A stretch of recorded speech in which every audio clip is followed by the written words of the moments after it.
I want to tell you about an essential vitamin you've probably never heard of.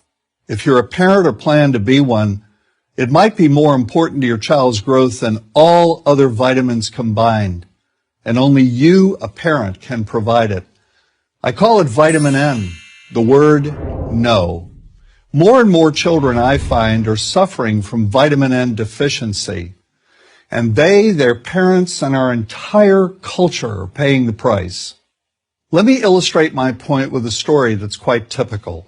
A father, I'll call him Bill, gave his son, age 5, pretty much everything the little boy asked for.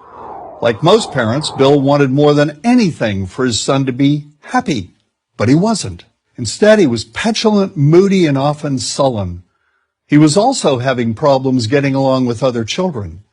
In addition, he was very demanding and rarely, if ever, expressed any appreciation, let alone gratitude, for all the things Bill and his wife were giving him. Was his son depressed, Bill wanted to know? Did he need therapy?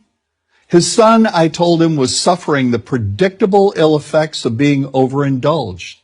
What he needed was a healthy and steady dose of vitamin N. Overindulgence, a deficiency of vitamin N, leads to its own form of addiction. When the receiving of things begins to generate nothing but want for more things. One terrible effect of this is that our children are becoming accustomed to a material standard that's out of kilter with what they can ever hope to achieve as adults. Consider also that many, if not most, children attain this level of affluence not by working, sacrificing, or doing their best, but by whining, demanding, and manipulating. So in the process of inflating their material expectations, we also teach children that something can be had for next to nothing.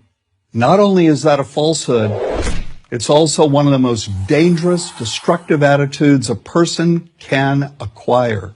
This may go a long way toward explaining why the mental health of children in the 1950s, when kids got a lot less, was significantly better than the mental health of today's kids. Since the 50s, and especially in the last few decades, as indulgence has become the parenting norm, the rates of child and teen depression have skyrocketed. Children who grow up believing in the something for nothing fairy tale are likely to become emotionally stunted, self-centered adults.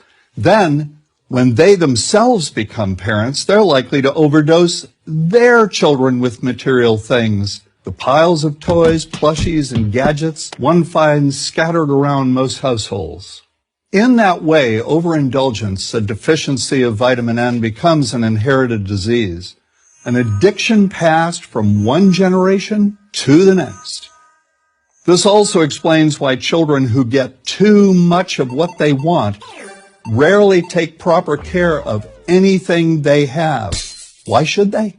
After all, experience tells them that more is always on the way. Children deserve better. They deserve to have parents attend to their needs for protection, affection, and direction. Beyond that, they deserve to hear their parents say no far more often than yes when it comes to their whimsical desires. They deserve to learn the value of constructive creative effort as opposed to the value of effort expended whining, lying on the floor, kicking and screaming, or playing one parent against the other. They deserve to learn that work is the only truly fulfilling way of getting anything of value in life, and that the harder they work, the more ultimately fulfilling the outcome. In the process of trying to protect children from frustration, parents have turned reality upside down. A child raised in this topsy-turvy fashion may not have the skills needed to stand on his or her own 2 feet when the time comes to do so. Here's a simple rule. Turn your children's world right side up by giving them all of what they truly need, but no more than 25% of what they simply want. I call this the principle of benign deprivation. No. Vitamin N. Dispense it frequently. You'll be happier in the long run, and so will your child. I'm John Rosemond, author and family psychologist for Prager University.